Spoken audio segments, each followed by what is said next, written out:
Good Tuesday morning to you. I'm Eastern PA Weather Authority meteorologist Bobby Marchers. This is your outlook for the first day of October 2013, and we'll not start off like October typically. We'll be about 10 to 15 degrees above normal for this entire week. And starting off today, we're going to have a warm front that's going to move through at some point today, and that's going to allow temperatures to get up to the upper 70s for highs. But as we get into Wednesday, we're going to have temperatures crawl up into the 80s in many locations, especially down towards the Philadelphia area where we may even reach the mid-80s for high temperatures, and that's shown here on the European model. Why is this happening? We have a ridge that's going to be moving in over the northeast United States. Right now we're in a zonal flow, but that is about to change here. And as we go forward in time here, you can see this.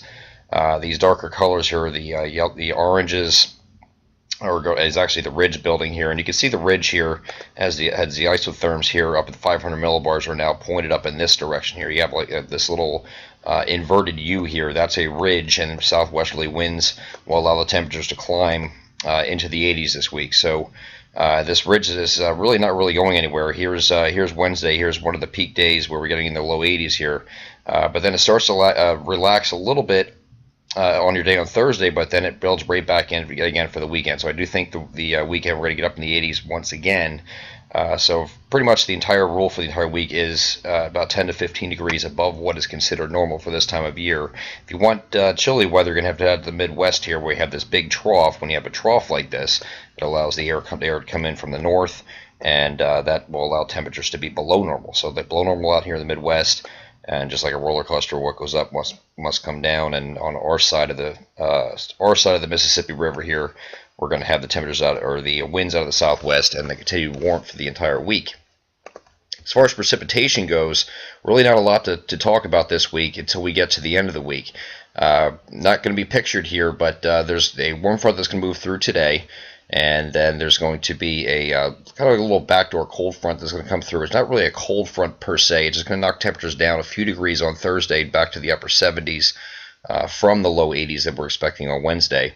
Then the same frontal boundary will sag to our south and then move back north again, we think, on Friday. And then because it's moving back north, we'll have a chance of some showers and maybe an isolated thunderstorm, but a very isolated chance here. The GFS is getting a little more aggressive with it, saying it's going to be a little bit more scattered, but the European model does not have that, has a more of an isolated chance, and mostly across our northern areas here. So I'll just have to keep an eye on that, but a very impressive run here of precipitation-free weather we've had. The last time we've had any precipitation was on September 21st in our area, so it's been an impressive run here of dry weather. But so any rain that we do get will be welcome for sure, but I don't think we're getting anything appreciable precipitation here on Friday.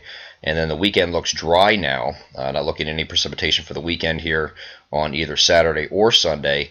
But then we have this cold front here. Here's late Sunday here on the European model, and there's very powerful cold front moving through. Probably come through either late Sunday or Monday. This cold front is going to take its time and making its way east, and it might even stall over area here on Monday, which could give us some heavier rains on Monday. But I don't want to get too excited with that yet, because sometimes when you get out this far in range, the models get a little erratic as far as what it's showing, and might be a little bit overkill for this time period. So we'll take a look at this when we get closer here. But right now, there's a chance here, at least for the European model and the GFS, of getting some heavier rainfall. We get up to here we go, heavier rainfall in the Monday-Tuesday time frame of the following week. So maybe something to look forward to for those of you that are looking for some rainfall. I'm Eastern PA Weather Authority meteorologist Bobby Marchers. That is your outlook for October 1st, 2013. Have a great Tuesday.